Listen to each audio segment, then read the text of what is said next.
स्पष्ट रूप से हम बोल ना पाते।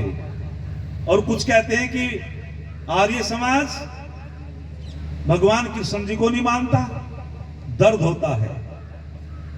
महाभारत में स्वामी दयानंद लिखते हैं, स्वामी दयानंद सत्यार्थ प्रकाश में लिखते हैं, महाभारत में जब श्री कृष्ण भगवान का जीवन चरित्र पढ़ा जाता है तो तब पता चलता है योगीराज कृष्ण को कौन मानता है। हस्तिनापुर के पास एक पाली गांव है, वहां हमारे भ्राता जी का समझाना भी है, अमरजीत जी का। मुझे वहां एक परिवार में शांति यज्ञ के लिए बुला लिया गया और जैसे यज्ञ शुरू हुआ तो एक भाई साहब ने सिगरेट लगाई। मैंने कि भ्राता जी यज्ञ है, आप सिगरेट मत पियो और आप जो है पुल्ला करके आ जाओ। उसने क्या कहा, तुम जानते नहीं हो मैं कौन हूं? मैंने कि जना दो, दिल्ली से आया हूं। मैंने कि बहुत अच्छे। बोले मैं यदुवंशी हूं। मैंने कि बहुत बढ़िया बात है साहब, यदुवंशी है, बहुत अच्छी बात है। मैंने कि कहना क्या चाह रहे हैं? बोले हम भगवान कृष्ण के वंशज हैं। और मैंने कि तो भगवान कृष्ण के वंशज है तो आप सिगरेट पियोगे यज्ञ पर? क्या भगवान कृष्ण ने यूं कहा था कि तुम सिगरेट पियो यज्ञ पर? मैंने कि अच्छा यूं बताओ, आप भगवान कृष्ण के वंशज हो, भगवान के कृष्ण के अनुयायी हो? बोले बिल्कुल अनुयायी हूं। मैंने कि वहां बहुत सभा बैठी हुई थी। मैंने कहा तो भ्राता जी अब थोड़ी सी देर के लिए यज्ञ के बाद मेरे से वार्तालाप करना। यज्ञ संपन्न हुआ, चर्चाएं होती रही। तो मैंने कहा आप कृष्ण भगवान के वंशज हो? बोले बिल्कुल वंशज हैं। मैंने कि भगवान कृष्ण तो वेदों के विद्वान थे, क्या आपने वेद पढ़े? जुड़ने का प्रयास करो भाई, कौन किसका वंशज है, कौन किसका अनुयायी होता है, कहने मात्र से कोई नहीं होता। भगवान कृष्ण तो वेदों के विद्वान थे, क्या आपके घरों में वेद है? क्या आपने वेदों को पढ़ा? भगवान कृष्ण तो गौवों का पालन करते थे, गोवर्धन। अरे गोवर्धन का मतलब ये थोड़ा था भैंस के गोबर को पूजना। गोवर्धन व्याकरण के शब्द है। कृष्ण भगवान ने एक नारा लगाया था, गोवर्धन करो। जिस देश में गोवर्धन होगा वो देश उन्नति करेगा, वो धन धान्य से परिपूर्ण होगा।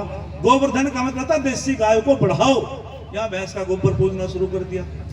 देसी गाय कुछ नहीं, अमेरिकन गाय है, बीमारी फैल गई। कहां तक समझा मैं? थोड़ा सा समय है। तो मैंने कि भ्राता जी योगीराज कृष्ण जी देसी गाय का पालन करते थे, उनकी रक्षा करते थे, क्या आपके यहाँ देसी गाय है? बोले बिल्कुल नहीं। भगवान कृष्ण जी तो सुबह शाम संध्या करते थे, यज्ञ करते थे, क्या आप यज्ञ करते हो? यज्ञ में बहुत बड़ा विज्ञान भगवान कृष्ण जी ने दिया है। तो वो चुप लगा गया। मैंने कि अब मेरे से सुनो, जिसके घरों में वेद हो, वेद का अध्ययन करता हो, भगवान कृष्ण जी ने वेदों को पढ़ा, उन्होंने कहा यज्ञ करो, यज्ञ करने से ही व्यक्ति का यह लोक सुधरेगा, परलोक सुधरेगा। भगवान कृष्ण जी से पूछा गया कि जी एक बात बताओ कि यज्ञ किस तरीके से करें, यज्ञ शुद्ध कैसे होगा, देव यज्ञ कैसे होगा? तो उन्होंने कहा मंत्रहीनम विधिहीनम श्रद्धाहीनम अनहीनम तामस यज्ञ, दक्षिणाहीनम तामस यज्ञ।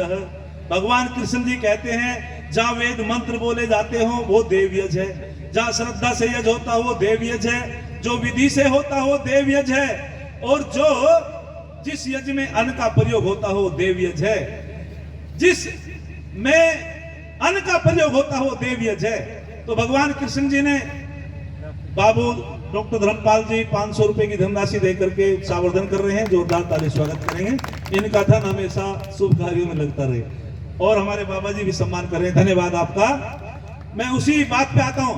मैंने कि मैं वेदों का अध्ययन भी करता हूं, हमारे यहाँ देसी गाय भी है और हम यज्ञ भी करते हैं, संध्या भी करते हैं, घर में यज्ञशाला भी है। जो जो काम भगवान कृष्ण जी ने किए उन्हीं काम को हम कर रहे हैं, जो जो काम श्री कृष्ण ने किए उन काम को तुम नहीं कर रहे हैं। तो मैं पूछना चाहता हूं, कृष्ण का असली वंशज मैं हूं या तुम हो? बोलो कौन है जी जो उसका काम करेगा? भगवान कृष्ण जी के बारे में कहते हैं, अरे जब जब भगवान कृष्ण जी पे दोष लगाए ये आर्य समाज आगे अड़ गया। इन्होंने अपनी शहादत दी, ये शहीद हुए, अमर हुए। कहते हैं कि 1920 में एक पुस्तक छपी। मास्टर जी बहुत काम की बात बता रहा हूं, मैं रात के 2 बजे पढ़ के जब बोलता हूं तुम्हें पता ही है, मैं बैठता भी नहीं गांव में, कहीं 1 साल हो गया मुझे। कुछ क्या शास्त्री जी यहीं रहो, मगर रहूं तो यहीं पर कमरे में रहूं, कभी कभी मास्टर जी के दर्शन हो जाए, हमारे मम्मा जी घेर में। बस लोग कुछ भी कहते रहे, जब बड़े मन से व्यक्ति जुड़ता है, अब 5 दिन का दिन रात का कार्यक्रम फिर खसोर है मेरा, तो होश उड़ जाते हैं। राजवीर जी बता देंगे, मैं रात को भी पढ़ता हूं और पढ़ करके जब बोलता हूं। अजय जी बता देंगे बिना पढ़ो व्यक्ति बोल नहीं सकता। गलती से बोल लेगा, गलत बोल लेगा, बहुत मेहनत करनी पड़ती है, तब जाकर के कहीं वो व्यक्ति कुछ अपने सिद्धांत की बात कह सकता है। 1920 में एक पुस्तक छपी, किन्होंने छापी? मुसलमान लोगों ने। क्या छापी? कृष्ण तेरी गीता जलाई जाएगी, कृष्ण तेरी गीता जलानी पड़ेगी। यह पुस्तक छाप दी गई, मस्जिदों में बटी, पूरे देश में बटी, और बड़े बड़े लाछन लगा दिए गए। कृष्ण को जार कहा, और जारों का शिखामणि, चोरों का शिखामणि, कुब्जादासी से समागम करने वाला, न जाने कितने कितने दोष आरोपित किए, और उसको कहा कि वो तो लड़कियों के कपड़े उठा करके पेड़ पर चढ़ जाता था। एक पादरी साहब ने हमारे पौराणिक पंडित की बोलती बंद कर दी थी, पंडित नीलकंठ की। कैसे करी? उन्होंने कहा तुम कृष्ण को भगवान मानते हो? बोले भगवान मानते हैं। बोले आप कैसे भगवान मानते हो?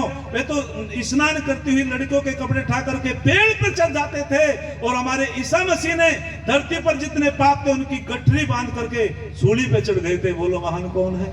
पंडित नीलकंठ चुप हो गए। यदि उसे आर्य समाज का ज्ञान होता तो जवाब देता। हम कहते महान कृष्ण ही है। ये तो धूर्त लोगों ने उस पर प्रक्षेप लगाए हैं। स्वामी दयानंद जी कहते हैं कृष्ण जी के बारे में, वो आप पुरुष है, जन्म से लेके मृत्यु पर्यंत जिसने कोई पाप कर्म नहीं किया उसका नाम कृष्ण है, उसका नाम योगीराज भगवान है। कोई पाप नहीं किया। उसकी पत्नी का नाम रुक्मणी है, केवल एक पुत्र को उत्पन्न किया है, 12 वर्षों तक ब्रह्मचर्य का पालन किया है। अरे महाभारत का ऋषि तो उत्तम चरित्र बताता है, और हमारे धूर्त लोगों ने कैसे कैसे दोष लगा दिए। वास्तविक योगियों पे दोष लगाने वाला ब्रह्म हत्यारा होता है। मैं अपने विषय को पूरा करूंगा, इस तरफ चला गया तो फिर विस्तार हो जाएगा। इसका जवाब देने के लिए पौराणिक कथावाचक भागवत वाले गांधी जी के पास गए। गांधी जी हमारे भगवान कृष्ण पे बहुत गंदी पुस्तक लिखी है, उसे जो है न जाने चोर जार क्या क्या कहा है, और इसका जवाब दो जी, हमारा सहयोग करो। गांधी जी ने कहा अभिव्यक्ति के लिए सबको स्वतंत्रता होती है, जो कुछ कह रहे कहने दो, मैं कैसे रोकूं। गांधी जी की इस बात को मान करके वे निराश होकर के, उदास होकर के घर आ गए पौराणिक कथावाचक, जो भगवान कृष्ण के नाम पर रोटियां सेकने वाले थे। जब वापिस आ गए, निराश हो गए, उदास हो गए, कोई जवाब देने वाला नहीं था। जवाब जो देता वही, क्या नारायण का बोलो, पढ़ा होगा अखबारों में, सर तन से जुदा। ये नारा है गजब का, सर तन से जुदा। एक हमारी बहन जी ने कुछ कह दिया था, उस पर बड़े मुकदमे लगाए, और स्वामी दयानंद के शिष्य तो हर मंचों पे कह रहे हैं लगाओ मुकदमे लगाओ, जेल भरो। आंदोलन के व्यक्ति हैं। आर्य समाज का प्रचार वो व्यक्ति कर सकता है जो जेल से नहीं डरता, याद रखना। देश की रक्षा वो कर सकता है जो निश्चित रूप में उसका कितना विरोध हो लेकिन वो सत्य कहता है। तो उन्होंने जो है, पौराणिक लोग सब चुप लगा गए, शांत हो गए। एक थे हमारे पंडित चमुपति एमए, जो उर्दू के भी विद्वान थे शास्त्री जी, और संस्कृत के भी विद्वान थे। उन्होंने कहा इसका जवाब मैं दूंगा। ऐसे महान विद्वान, आर्य समाज के उद्भट विद्वान, जो उर्दू को भी जानते थे और संस्कृत भाषा को भी जानते थे, उन्होंने उसके जवाब में एक पुस्तक लिखी। क्या लिखी? रंगीला रसूल। मास्टर जी क्या लिखा? रंगीला रसूल। अरे तुम हमारे कृष्ण भगवान पे दोष आरोपित करते हो, हमारे देवताओं की मजाक उड़ाते हो। आप अपने उस रंगीला रसूल को देखो, जिसने अपने जीवन में कितनी शादियां की हैं, जिसका कोई चरित्र नहीं है, और उस पुस्तक में आयतें लिख लिख करके, प्रमाण दे दे करके वो पुस्तक लिख दी, लेकिन छापे कौन? अब छापने की समस्या हो गई।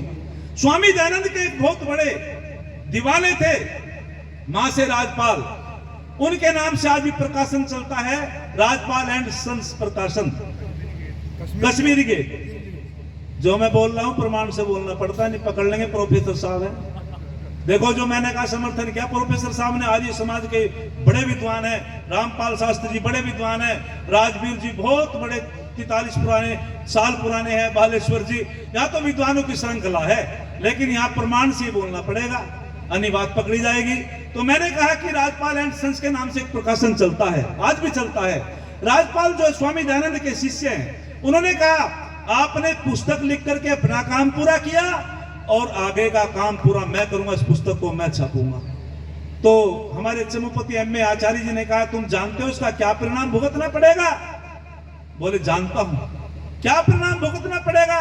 तो तब उसने कहा था राजपाल जी ने कि मुझे पता है यदि मैं इस पुस्तक का प्रकाशन करूंगा तो निश्चित रूपेण मेरे पे हमले होंगे, और मैं चाहता हूं मैं अपने भगवान कृष्ण के लिए, अपनी वैदिक संस्कृति के लिए, भगवान राम के लिए यदि इतिहास में मेरा नाम आएगा, यदि कोई मेरी मृत्यु हो जाएगी तो इतिहास में मैं अमर हो जाऊंगा, इससे अच्छा अवसर मेरे लिए और क्या होगा। ये थे महाशय राजपाल।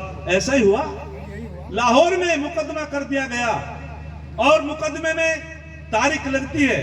जब तारीख लगी तो वहां जो है मौलवी साहब को बुला लिया गया और महाशय राजपाल जी को बुला लिया गया। जज साहब ने कहा कि जो ये पुस्तक लिखी है रंगीला रसूल, क्या ये अप्रमाणित है, क्या इसमें कोई बात गलत है? तो उन मौलवियों ने जब पढ़ी, मौलवियों ने कहा जी एक एक बात प्रमाणित है, जो जो कुरान में लिखी गई है वो सारी की सारी बातें सही की सही है, इसमें एक भी गलत बात नहीं है। जज ने बरी कर दिए महाशय राजपाल। जब बरी हो गए फिर स्टेटमेंट फैलता है भारत के अंदर और पता चलता है कि राजपाल तो बरी हो गए। तो फिर एक स्टेटमेंट देते हैं गांधी जी, और गांधी जी स्टेटमेंट क्या देते हैं अखबार के माध्यम से कि जो निर्णय कोर्ट नहीं दे सकता वो निर्णय स्वयं अपने आप ले लेना चाहिए, क्योंकि पंडित चमुपति एमए ने ये जो है बहुत गलत कार्य किया, किसी पे दोष नहीं लगाने चाहिए और भड़का दिए मुसलमान। एक इल्मुद्दीन का 19 साल का नौजवान, उसने 3 हमले किए वहां से राजपाल पर, लेकिन चौथे हमले में वो कामयाब हो गया। जब जब भी भगवान कृष्ण जी की बात आती है, जब जब भी भगवान राम की बात आती है, जब भी वैदिक संस्कृति की बात आती है, जब भी मंदिरों की बात आती है, आज ये समाज सीना खोल करके आगे बढ़ जाता है। ये राष्ट्रभक्त आंदोलन है, ये संस्कृति का रक्षक आंदोलन है। तो आपको पता चला क्या योगदान रहा आर्य समाज का। तो मैं आपके सामने अधिक न बोलते हुए इतना ही कहना चाहता हूं, क्योंकि आगामी कार्यक्रम भी आपको सुनने को मिलेगा। ये जो मैंने इतिहास आपके सामने दोहराया है, इस इतिहास का मतलब समझो। और एक बात कहकर के मैं अपनी वाणी को विराम देता हूं। 2 प्रकार के दल इस देश की आजादी में लगे। एक दल का नाम था नरम, एक दल का नाम था गरम। जानते हो गरम दल के प्रेरणा स्रोत कौन थे और नरम दल के प्रेरणा स्रोत कौन थे?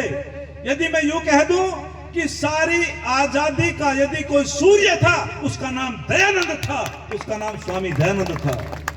सबको प्रेरणा देने वाले थे, स्वामी दयानंद थे। अरे नरम दल के नेता कौन माने गए? गांधी जी, शास्त्री जी। नरम दल के नेता कौन माने गए? गांधी जी।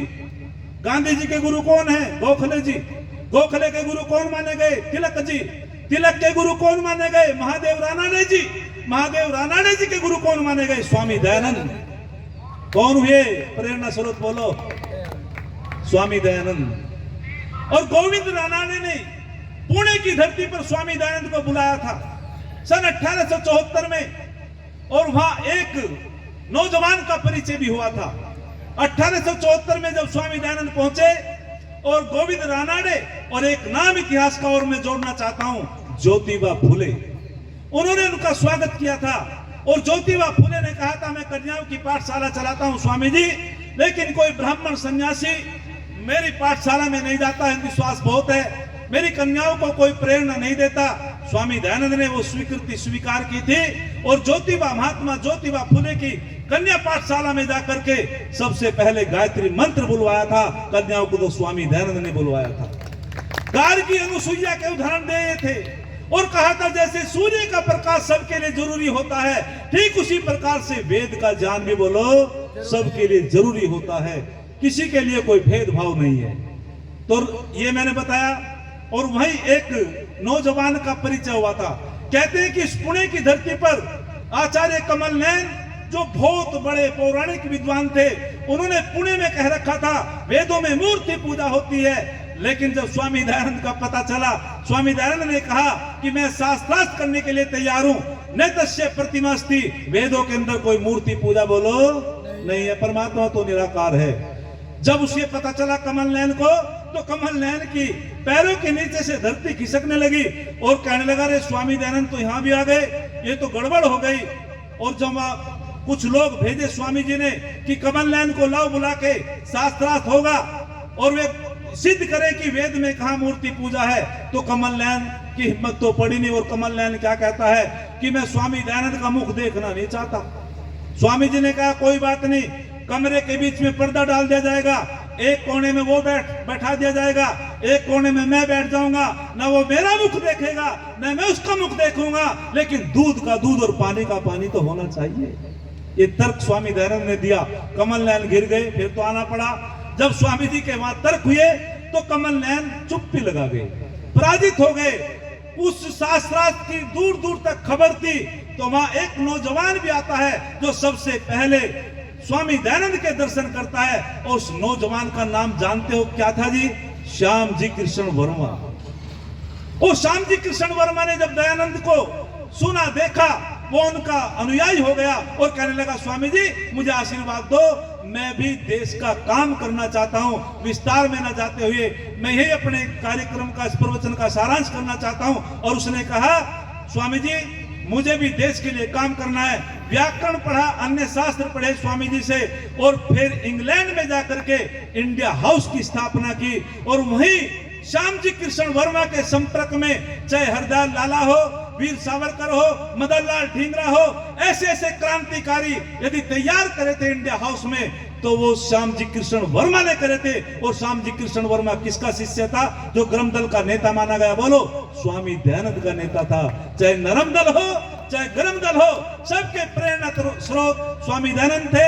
एक क्षण कहकर के मैं अपनी वाणी को विराम देता हूं। बहुत सुंदर लिखा है, अरे परण करते हैं संस्कृति की, साम नहीं होने देंगे जब तक रगों में गर्म लहू की बूंद है बाकी, भारत माँ की आजादी को वीरान नहीं होने देंगे, भारत माँ की आजादी को वीरान नहीं होने देंगे। इति ओम सम। आपका धन्यवाद।